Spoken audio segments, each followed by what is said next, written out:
Hello and welcome to the Dialogue for Peace and Progress Hispanic Heritage Month. I am Councilmember Flores Kale. And I am Councilmember Parsley, and we are very grateful for all of you to be here. We are excited to have an evening of good conversation, talk about our heritage, talk about what it is, or how it feels to be Hispanic. And so I guess we're ready to start. Yes, so whenever, Any rules? Whenever you guys are ready to speak, Rachel, will you double check me on these rules? Okay, I just want to make sure I tell them the right thing.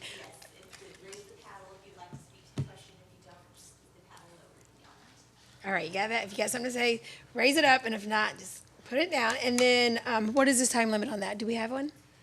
Just to keep your opinions around 3 minutes, just to allow everyone. But if you go lower, no one's time. All right, I just want to get all the rules in place before we start, so there's no surprises. All right, so I guess we will start by having you guys introduce yourselves and just give like a little brief background, and maybe why you're interested in applying to be a panelist. Let's just start with Ms. Ana Medrano. Good evening. Can you hear me? Good evening, Yes. everyone. Yes, my name is Ana Medrano. My family, my parents were born in Mexico, Coahuila to be exact, very close to the border, so not far. I was born and raised in Houston, Texas. Been here my whole life, so basically just consider me full-on Texan at this point. But yes, it's been, I'm so proud of being an American, but at the same time, very proud of my background, cultural background. I mostly always, I think that I've learned how to live my life with being half Hispanic and half American, and it's been a pleasure to enjoy both cultures as far as music, movies, and so forth. So yes, I'm very glad to be here and to have been invited, and I hope we can share some light of our experience and give everyone just an idea of what it is to be a Hispanic here in Texas. Thank you so much. Then Ms. Norma Mercado. Yes, good evening, everyone. Buenas noches. It is a pleasure for me to be here. I was intrigued with the questions and the panelist application, and I wanted to share, just felt like it was something that I could give back to the community as a Hispanic woman. And I was born in Chihuahua, Mexico. I grew up between the two countries as a migrant worker. My parents came through the Bracero, my grandfather came through the Bracero program.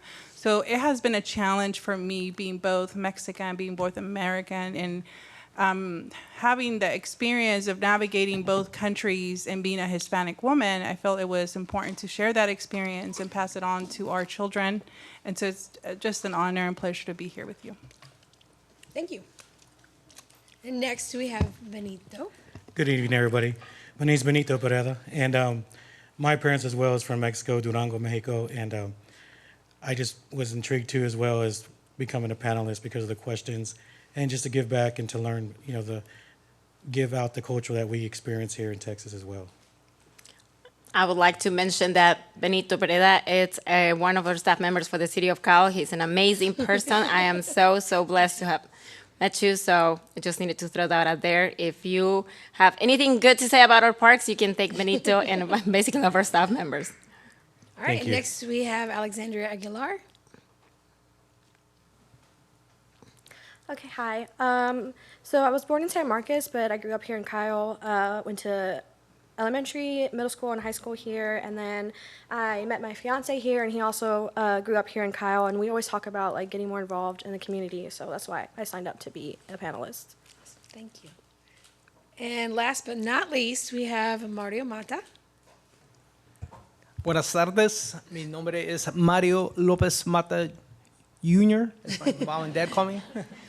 And they're probably watching it, so I gotta be good. So my name is Mario. Let me see. So my father was born in Vallehermoso, Tamaulipas, Mexico. So he was born there. They had an ranch farm in Los Vergeles, which is a small ejido in the state of Tamaulipas. My grandfather passed away.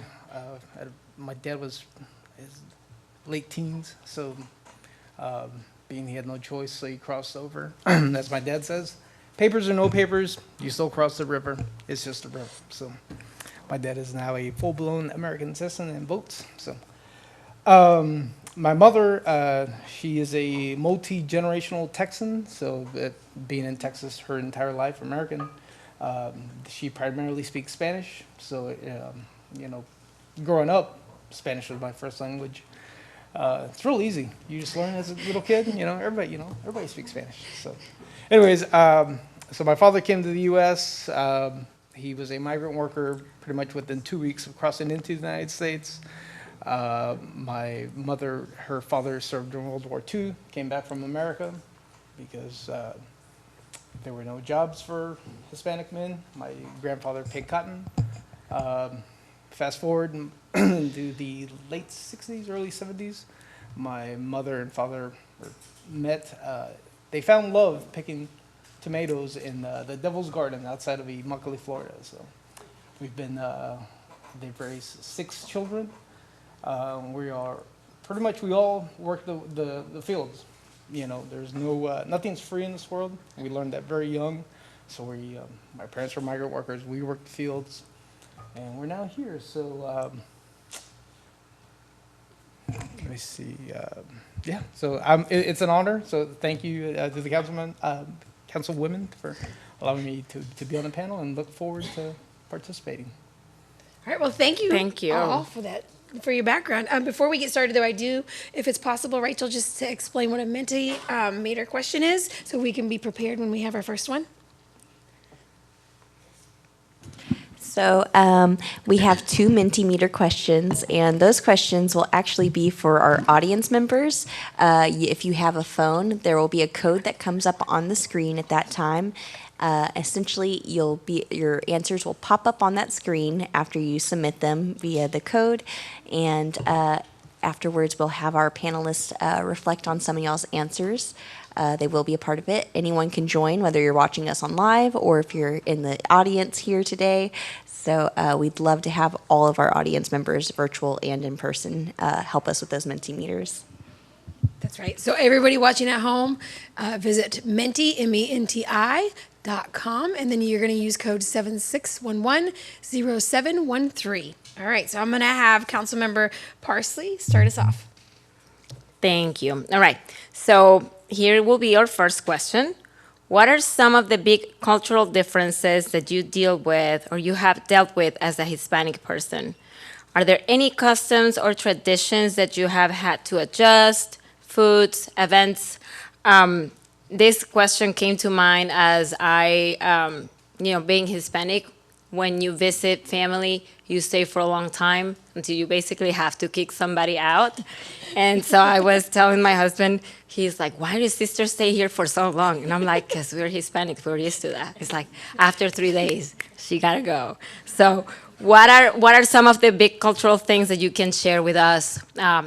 Make sure you raise your paddle whenever you want to participate. Norma. Yes, I think to add to what you were saying is that in America, I feel like in America it's more individualism versus collectivism. So they value more individual and self-advocacy, where in the Hispanic culture is family and community. And my children too wonder why they're 21 and still have to ask permission and follow the rules at home. And it's because, or why there's so many people at the party. And that's because when you have a fiesta, everybody comes to the fiesta and there's no end time.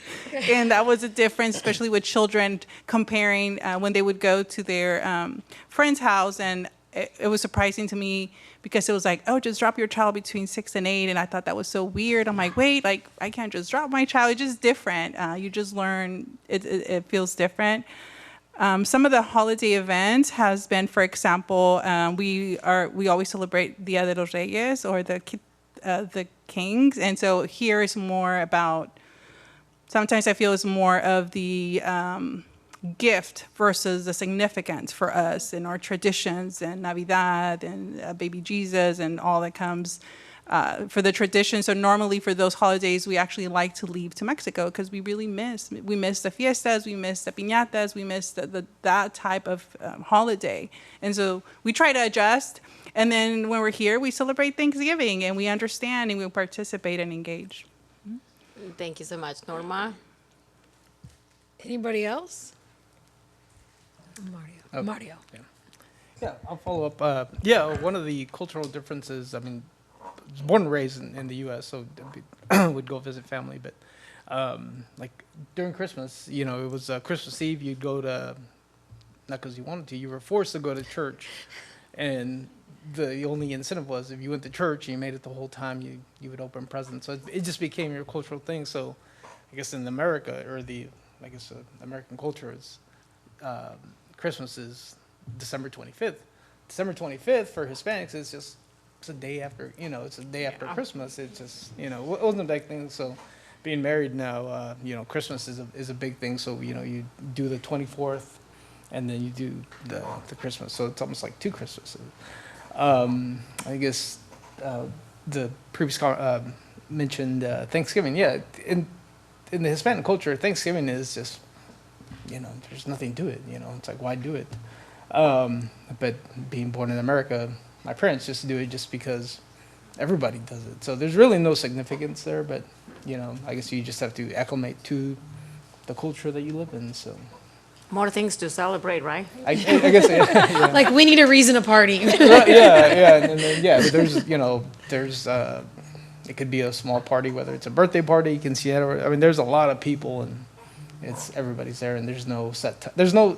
You can say it starts at 5 o'clock, but nobody ever gets there at 5 o'clock, so. And you can say it ends at 8, but it never ends at 8. Right, it's just. Yeah, I literally just went through that. It was a kid's birthday party, and we're like, it's 8 o'clock.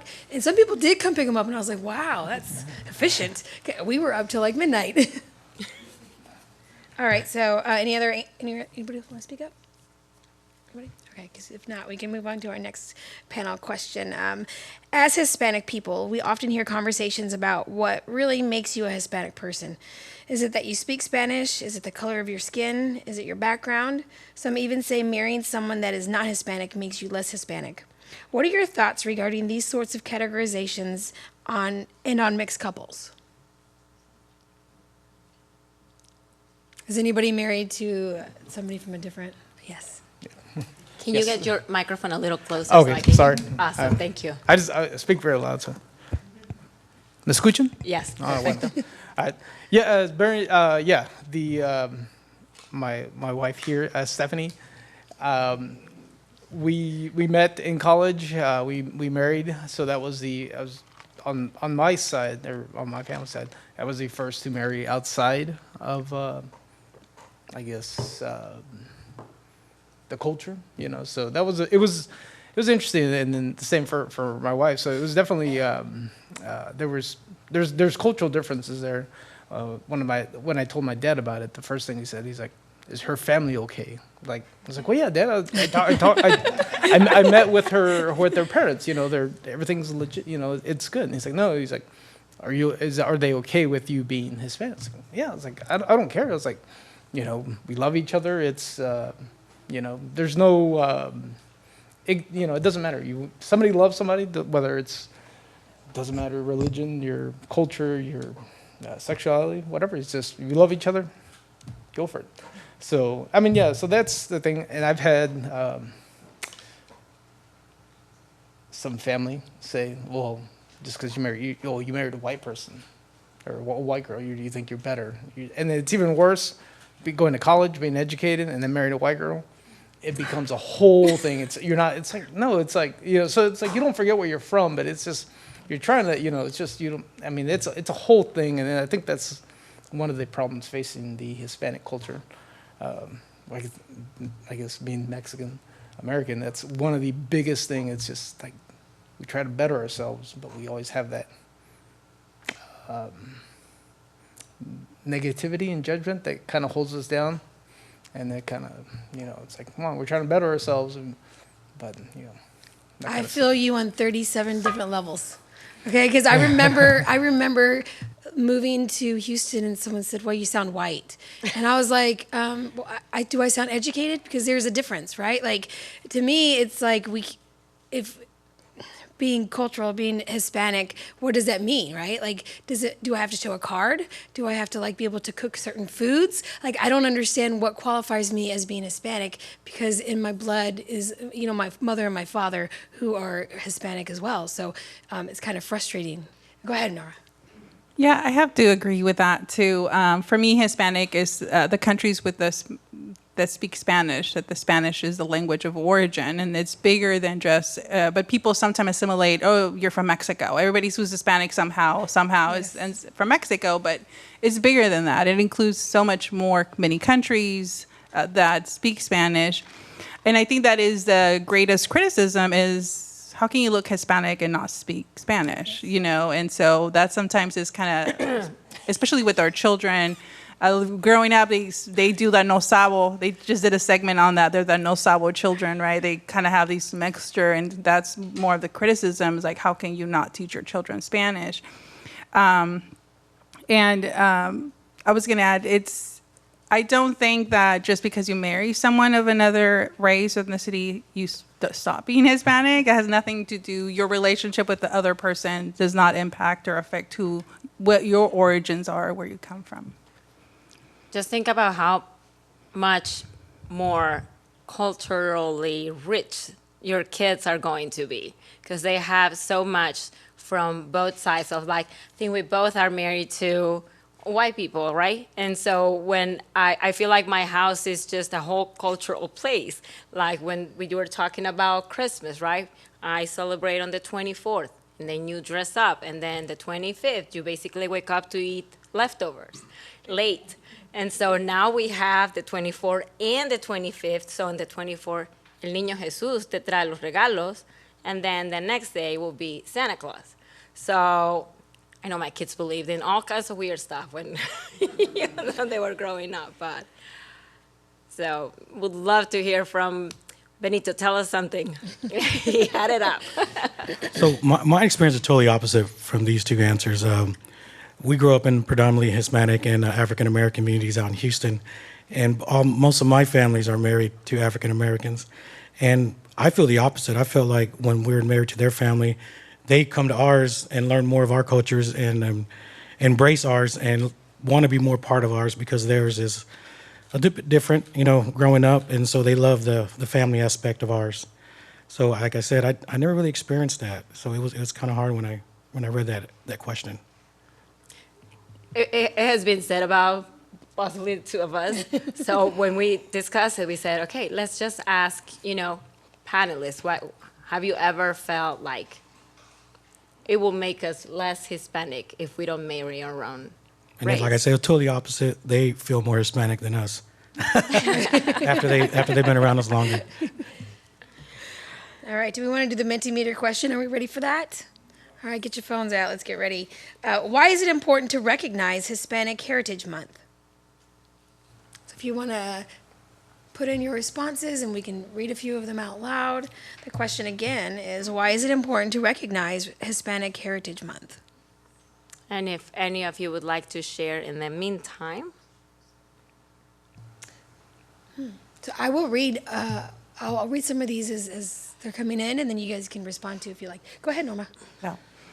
Yes, I was reading and I was just going to say, I agree. I think it's important because it's important that we recognize that we feel proud of our culture and our heritage. Growing up, it was very hard for me between the two countries, and there were times where I hated the color of my skin and my hair. I wanted to be whiter. I wanted to be skinnier. I was always trying to assimilate, especially when you're in middle school. And now that I've grown older and I want to teach my children to be proud of who they are, of the color of their skin, and know their history and the influence that we have as Hispanic heritage. So I think it's important because of that, because I think it's an important value that we teach our children. All right. So one of the responses is there is no Texas culture without Hispanic culture. And another one is there is a real effort in some states to erase or admit Hispanic culture. Celebrating this month is important to be proud of where you're from. That is true. And to celebrate and acknowledge the benefit of Hispanic people in the United States. And then what does, oh, that's the question, sorry. Discovering shared experiences across communities and preserving important and unique traditions. I think that's a very important one, like keeping the traditions alive. And finally, this is who we are. It is our identity. You have to know where you come from to go forward into the future. And I agree with that. And I see that a lot in the city of Kyle. I feel like I don't want to lose the history. And so when we went to the amazing pop-up museum from yours truly, Councilmember Tobias, it was an amazing experience to learn all the families that developed Kyle and their impact on the city. They had the Castillos, they had the Rizzos, they had the Chapas. It was just, I don't want to leave anybody out because they were all so important. But as a city and as a leader of a city, I don't want to ever lose that. I think it's important that we remember where we came from and how it started. Yeah, that was something incredible that I experienced too, especially because I've been in the city of Cal for about almost 7 years, and going to the pop-up museum that was put together for by our council member Tobias, it was really fantastic to know the history that is behind these families that we know in Kyle, and for how long they have been in here. So keeping that history alive is really one of our priorities as leaders. All right, I'll just read it one or two more. I think Hispanic Americans have played a pivotal role in America's strength and prosperity. Our nation's story would not be possible without generations of Hispanics who have shaped and strengthened this country. Remembering our history and honoring our forefathers, mothers is important. Enjoying other cultures broadens everyone. Amen, because that food out there is really good. And the dancing and the music. I think that to me, that's learning other cultures is really important. And we sometimes forget that. I am one that does not speak fluent Spanish. But what I think we need to overcome and recognize as not native speakers is people who do only speak Spanish appreciate it when we make that effort. So regardless of how silly we think we sound, we should go forward and be willing to put ourselves in that situation so people know that we do want a conversation or we do want to speak to them. We got to put our own feelings aside, feelings of shame and whatever it comes with not being able to speak your language, and just go for it. I mean, I can read it though. Yes, Mario. Yeah, just to follow up, on the people that speak just Spanish. So I volunteer with the Hayes Latinos United that was founded by Commissioner Cohen. So during the COVID pandemic, we worked with medical providers to provide the vaccines and all that. We had people that coming in that primarily spoke Spanish, very, very little English. So that was like, hey, I can talk to them. And it was, you got to talk to them. They were there for just to get a shot, but just getting to talk to them, it opened, their comfort level just opened up. They're, oh, okay, hey, they look like me. They talk, they speak like me. And, you get to talking and, 20, 30 minutes later, it's like, all right, it's time for your shot. Like there was just no, there were no questions, they just came in, and it definitely helps that. So people appreciate that because, I mean, yeah, people might come to the U.S. from all different cultures, but being so close to Mexico and Central and South America, we have a lot of Spanish speakers here. So it's nice just that it's that comfort. Like, hey, you speak Spanish, you're my friend. You're somos amigos, somos primos, and all that. So it just makes it a lot easier. Yeah, you're right. All right. I've been in Kyle. We were just speaking with Norma, and she's been here close to 17 years, and I've been here 13 years, going on 14. When we first moved here, there wasn't really that many Hispanics. It was, well, we were just talking about how I've been born in Texas, raised in Houston, and born in Houston, and raised here, but. Coming here was the first time I felt racism in my life, never before. And it was very surprising to me. I didn't know what to make of it. I actually just blew it off because it took me by shock. I didn't understand how I was coming to experience that here in this city. But now, actually, I feel very proud to see more Hispanic people here, a big broad of Hispanic. I see and I hear people at HEB or at Walmart or anywhere with, I could tell they're either from Venezuela, Costa Rica, Cuban, from Spain. I hear, well, they're not, but still the Spanish. And it's nice. I think this is a perfect time to bring more Hispanic awareness and about our culture, and it'll make the people moving in a lot more comfortable than what we first experienced. I think this is just a great idea for us right now at this time. Thank you. That is true. All right, I guess we will move to our next question. The issue of prejudice related to people's perception of what it means to be Hispanic has become a significant topic of conversation, especially for those who are biracial. Have you ever experienced being judged or categorized based on your behavior or your appearance? No. Yes, Norma.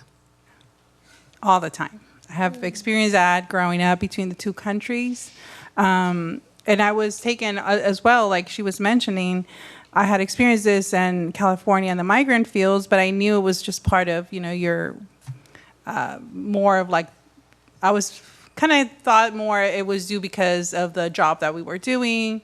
And when I moved to Texas, I was taken kind of surprised because being so close to the border, I just never imagined. But did have experienced quite a bit of racism and discrimination.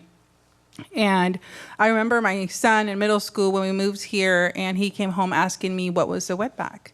And that was very sad for me because I didn't want my children to experience what I had been trying so hard to ignore. And so I had to teach my children the history of why we call children this way, but and how can they advocate for themselves in a way to educate others about our culture.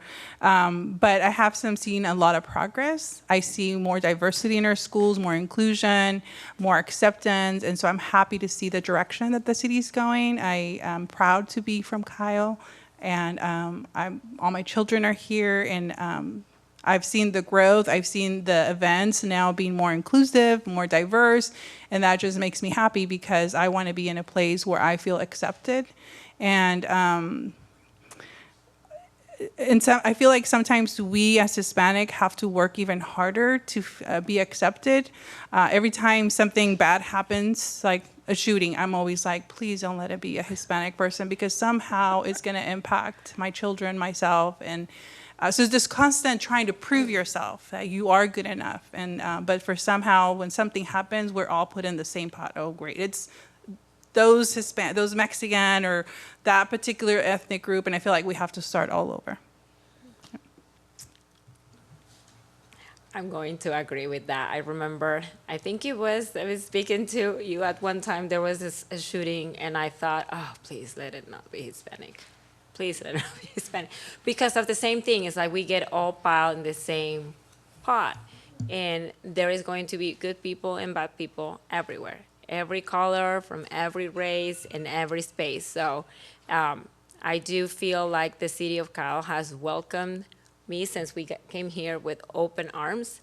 I have met people from every place, and I have always felt at home. So having the Hispanic Heritage Dialogue, it's important because, I love to hear experiences from other people. Go ahead. Yeah, it definitely is. You feel that you're judged because you're Mexican and stuff, and it's definitely it kind of you try to. I guess that's the machismo. Like, no, it doesn't bother me. You bury it down deep. It bothers you, and it comes out. Eventually. But what was I gonna say? Being judged, being called a wetback and all that, that's just, you kind of just, you grow thick skin to it. You try to, I guess.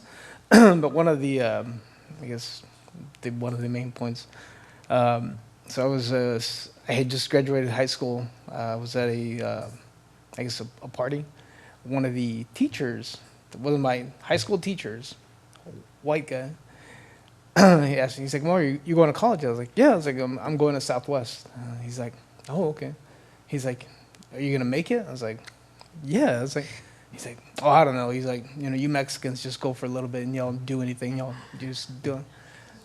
So that stuck with me. It's like, that's some, I don't want to cuss. So anyway, I mean, yeah, that kind of, I mean, just solely that, I mean, it's like, and I knew him, and it's like, and it's a small town that he knew my older sisters, and, we, one of them had graduated college, and they, we've all done really well in high school, but that was just like, man, really? It's like, just solely off of that, and so when I earned my undergrad and my master's, it's like, so. It's just, yeah, I mean, that kind of stuff just like, it drives you in a way, because it's like to prove that, man, it's like, and I'm sure that, that's not the only time, stuff like that. I mean, just solely not based on your merits or anything. It's just solely you're judged on, you're Mexican, you're from Cuba or whatever. It's just like, ooh. And then that's, growing up, it's always, on the wrong side of town or on the wrong side of the tracks, or people are always like, "Oh, you're on the east side of 35. That's a bad side." It's like, there's bad people, you can be, you can live in Plum Creek, or you can live on the really nice side of, West Butte or West College, or in Lake Travis. There's bad people no matter where. I mean, it's just, somebody has that determination. Hey, I'm gonna do drugs, or I'm gonna whatever. It's, or you go shoot up a place. There's bad people. It doesn't matter. It's like, oh, but we get lumped into that. Oh, they're all Mexican. Oh, they're bad. So it's like, it's not. So There's bad people everywhere. Hey, I was seeing KPD trying to rent houses to get people out. So, and I live there. So, I do want to touch on this briefly because I have the opposite problem. People always tell me, "You're not Mexican. You're not Mexican." And I was never Mexican enough for the Mexican, and I was never white enough for the white. And I was like, my whole life, like, where do I fit in, right? And just to be clear, I am a Gonzalez and a Flores. Like, that's my parents. They were cotton pickers, and they worked the fields. Those who were but you look at me and you can't tell, right? But my kid now. I mean, people would literally look at me and say, "So what are you?" I got that my whole life. My daughter now has that, right? Because she looks a lot like her father, and she has light skin, light hair. Her friends came over and literally had an argument with me about Alex being Hispanic.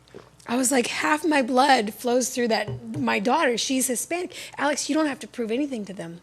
Right? And you're a Kale, and you should be proud of that, but you are also Hispanic. She feels guilty.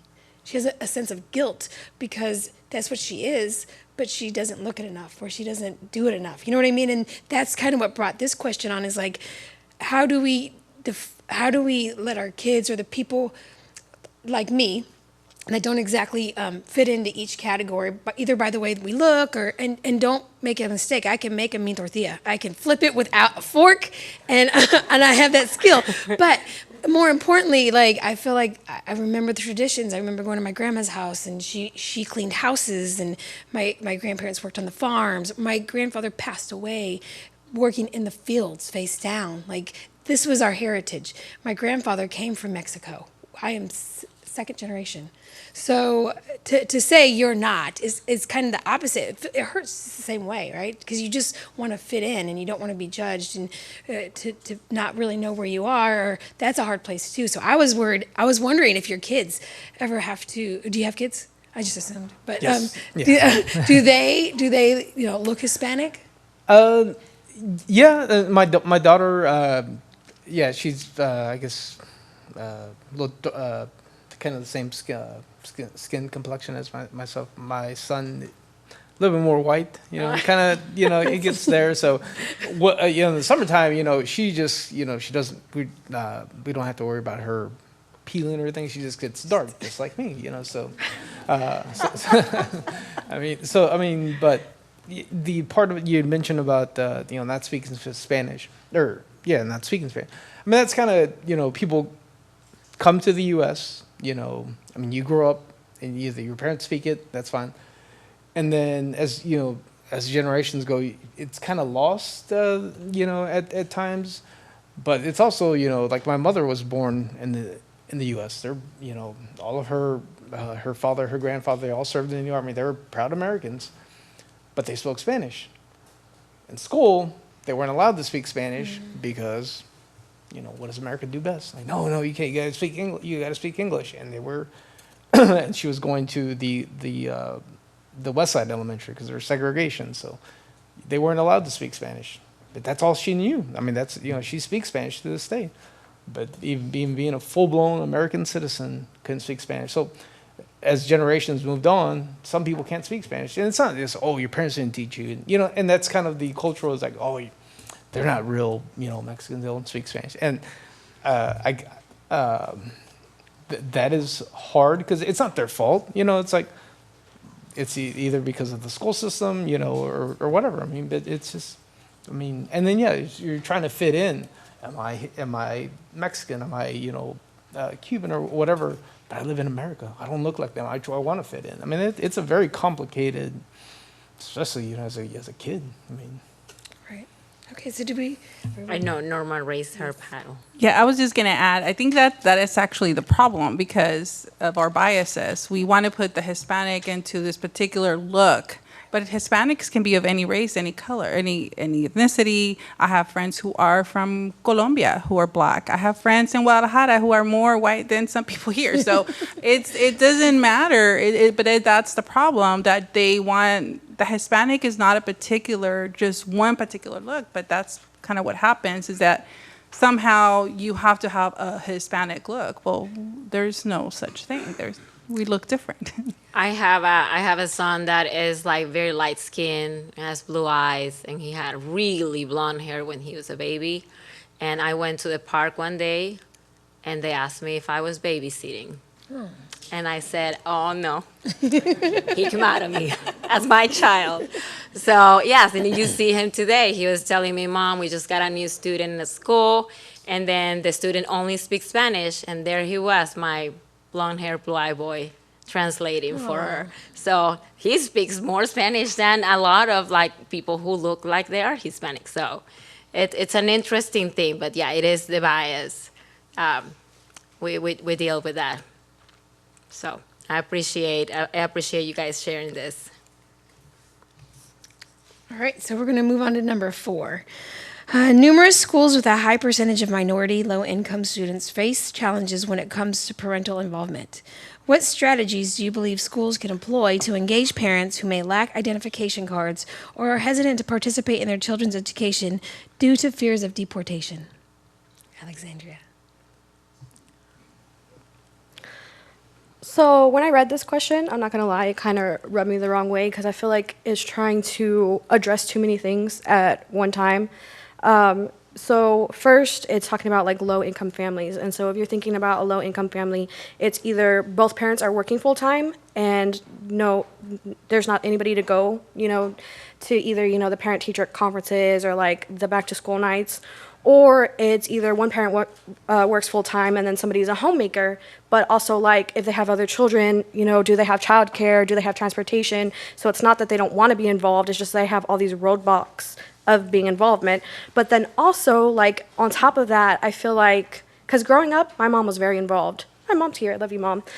She was very involved, but I still feel like there was so much of that old school mentality that school's your responsibility, and if I have to go down to this, she was if I have to go down to schools because you're not doing what you're supposed to do, and I feel like parents could be better educated that involvement is, there's not that negative connotation to it.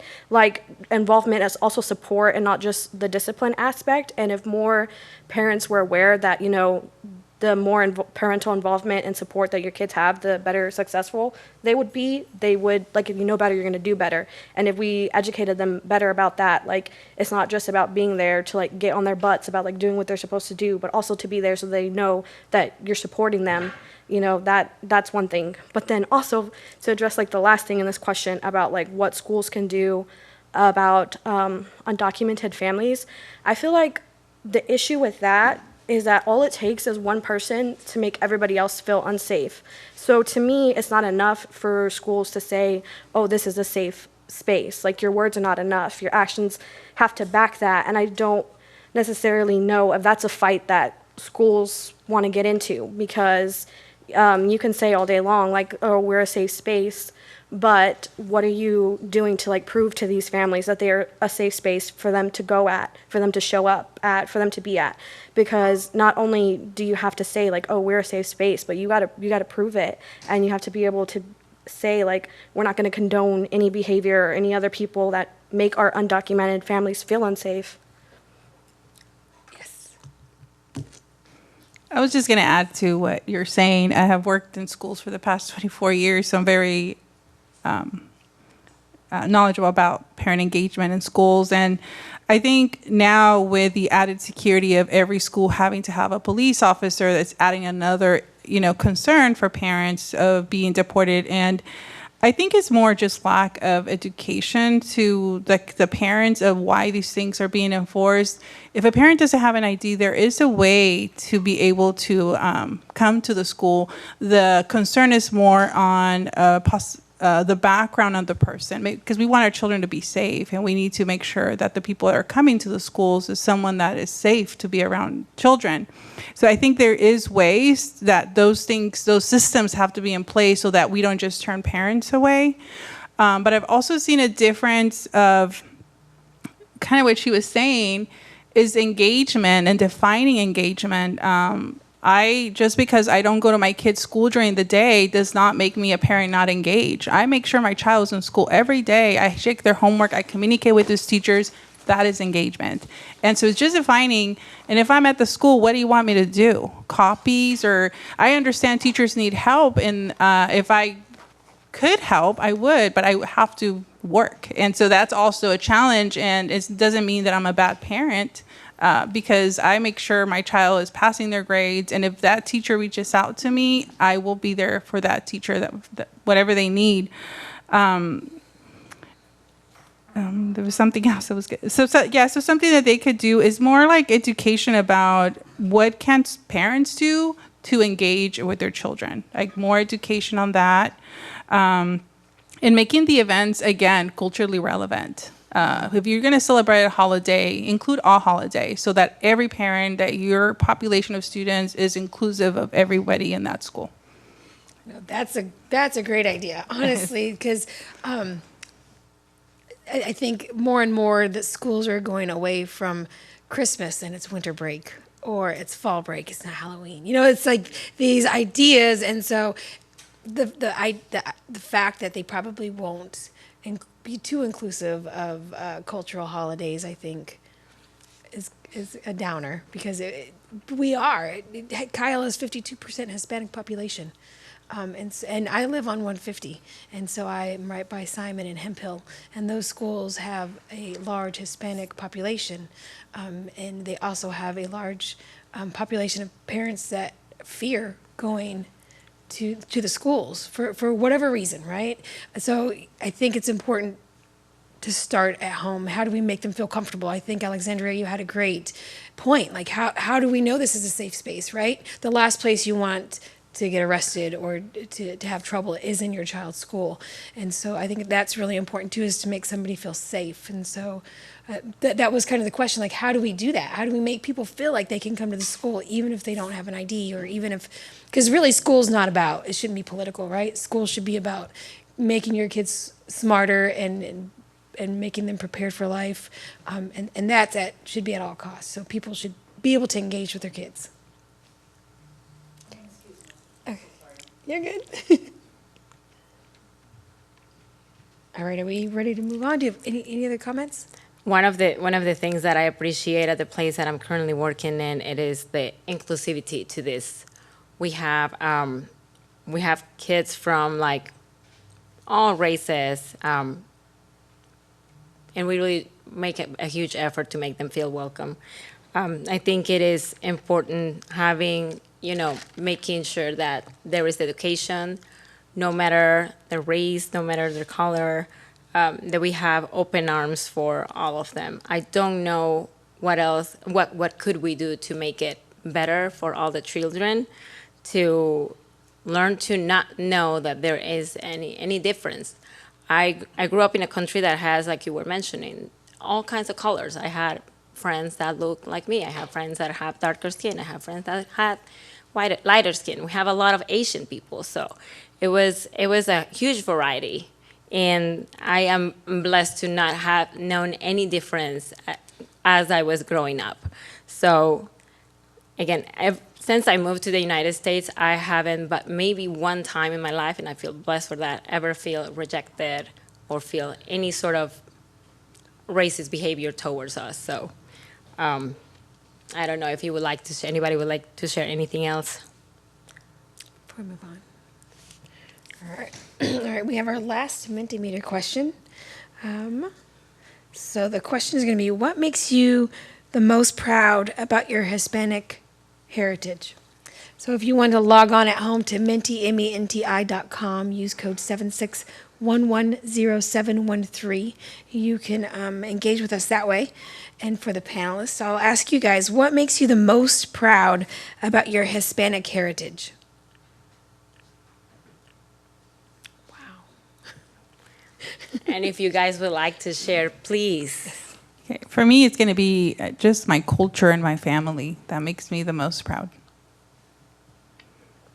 So when you say family, like for me, we all love. We say I love you before we get off the phone every single time. And I give him a kiss. My daughter tried not to kiss me today because I had lipstick on, and I was like, I'm going to kiss you anyways. So for me, it's like, it's about love. Like you said, family is important, I think, in the Hispanic culture. And that's because we all want to feel like we're, included in something. So is there anybody else that kind of can describe about? The hard work ethic. I do think that there is, it is something that we currently have. I feel like, and even if you go to TikTok and you see all these videos about, how Hispanics will get it done a little faster, I feel like there is a big work ethic, that you do have to work for everything that you have, and nothing is going to be handed to you. And that's a misconception that, like, well, you get things handed to you for free because of the race. And I have never felt that. I have worked for everything that I have.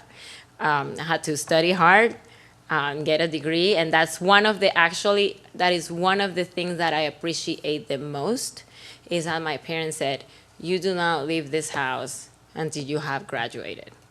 And that was the grades. I had to bring grades, or, te la veías con la mama, like, you don't want to get your in trouble. So I appreciate the way I was raised. I appreciate how hard I had to work, and that's something I saw in both my parents, and I hope that I can pass along with my husband, to our children.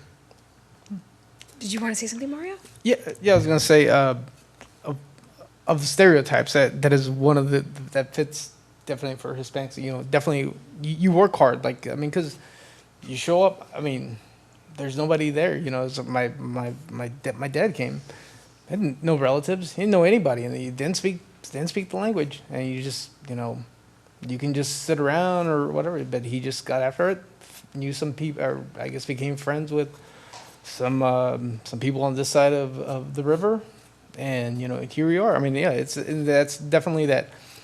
He always said, I'd go work the fields with him. He said, he's like, I don't want you to end up like me. He's like, I want you to go to school, get a job, like a career, not just a job that, like him. He's like, so that's something they definitely instilled. That's like, you work hard, and, you see that all across. People are working hard. And it's not just, with your hands. You have to break your back to where you're 40, 45 years old, and you struggle to walk, because it's like, man, I can't take the day off because I don't have paid leave and all that. It's just working hard, whether it's with your mind, just your hands. Just work hard. Doesn't matter if it's sitting at a desk or whatever. So that's definitely that Hispanic, and I guess for Mexican Americans, like, no, you work hard, because if you want it. If you want, it's like, if I wanted a pair of Nikes, I couldn't just ask my mom and dad, because they didn't have the money. I had to go work, and just give all that paycheck to my parents to help, hey, I want some shoes. Did I get them? Probably not. But it was just like knowing, like, I mean, you became part of like, hey, if you really want something, you literally have to go bust your butt for it and get it. You may not get it, but it's just, I mean, it's just part of, like, there's nothing free. I mean, you want it, you literally have to go work for it. I remember babysitting when I was 11. I had no business babysitting, but I really wanted a bum shirt. I don't know if anybody is BUM, and it was a big deal. And so my mom was like, "You're gonna have to earn it." I mean, that was the way of the world, with the way we grew up. So to read some of these comments, the community we build, no matter where we are, we connect as Hispanic in our places of work, school, and even neighborhoods. And I find that to be absolutely true. I talk to anytime in the neighborhood and see Hispanic neighbors, I just feel comfortable, right? Not that I'm intimidated or anything, but you just feel inclined to go talk to people, or even at work. I think that's a great answer. That is such a melting pot. All of the different Hispanic countries. It is such a variety, and I love that. And that how deep in the United States history we have contributed to our history. It's true. It was tonight, like, as we were trying to prepare for this, I was telling Councilmember Florescal, I want to bring things from all the Hispanic cultures.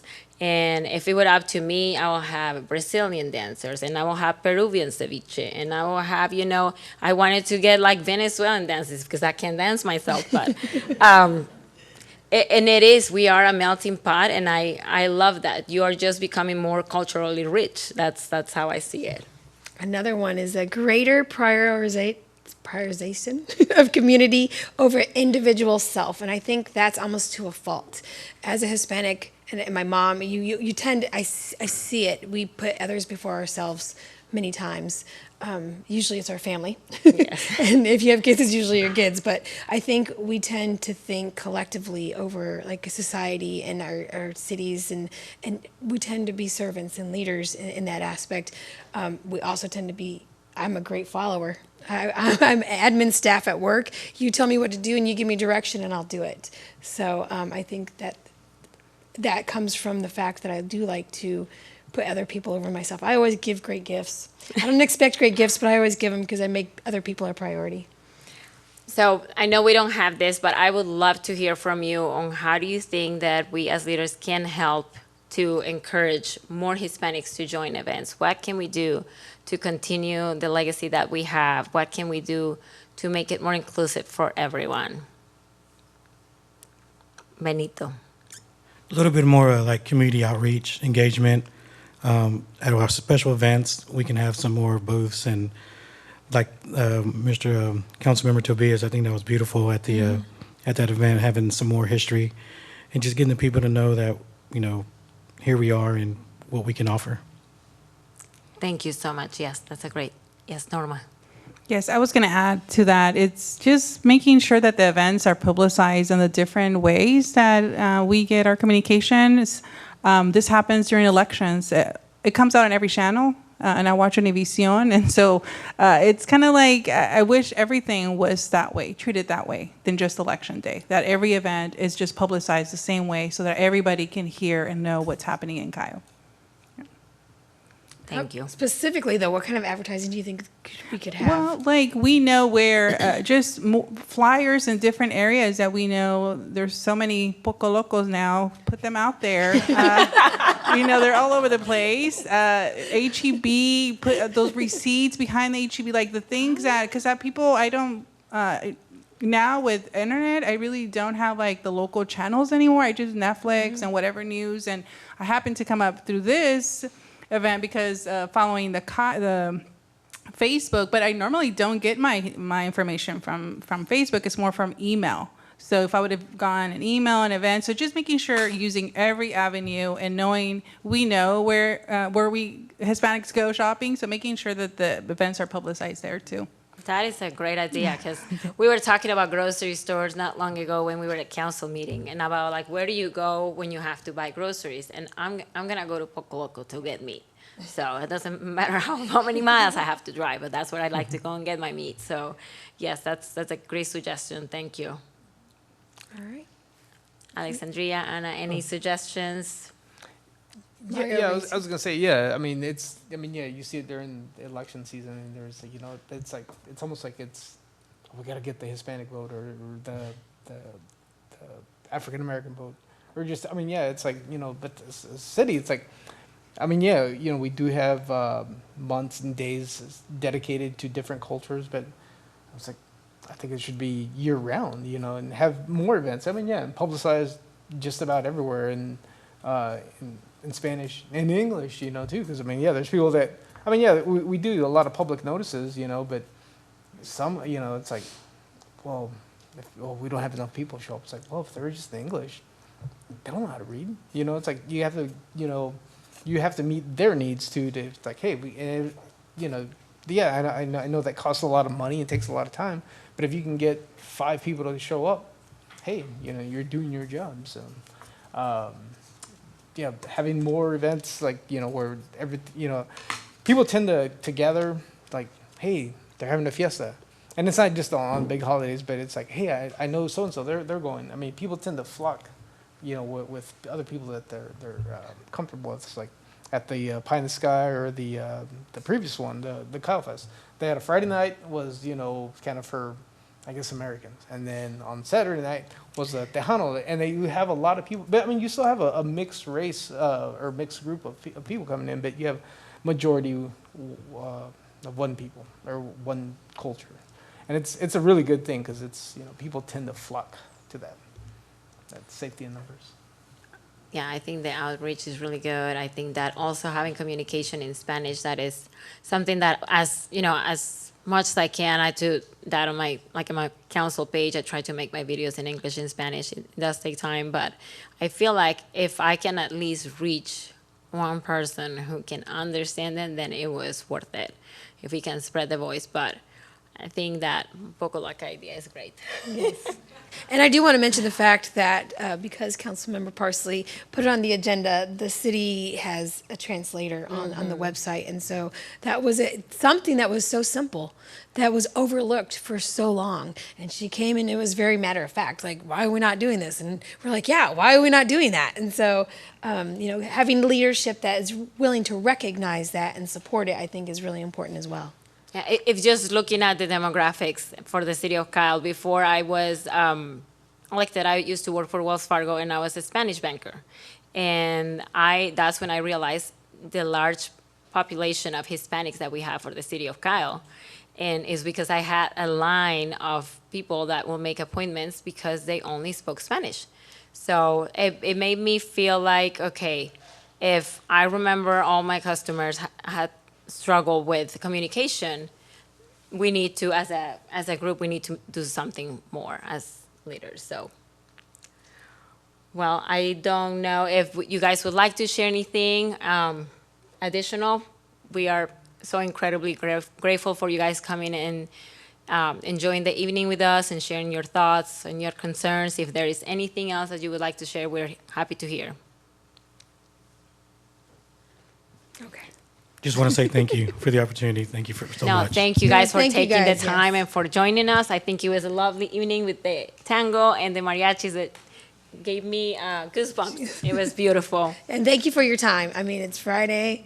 I'm sure there's other things that you guys could be doing. So Yeah. to come over here and to spend the evening with us, that means a lot. So thank you Thank for you so being much. included into our community. Thank you.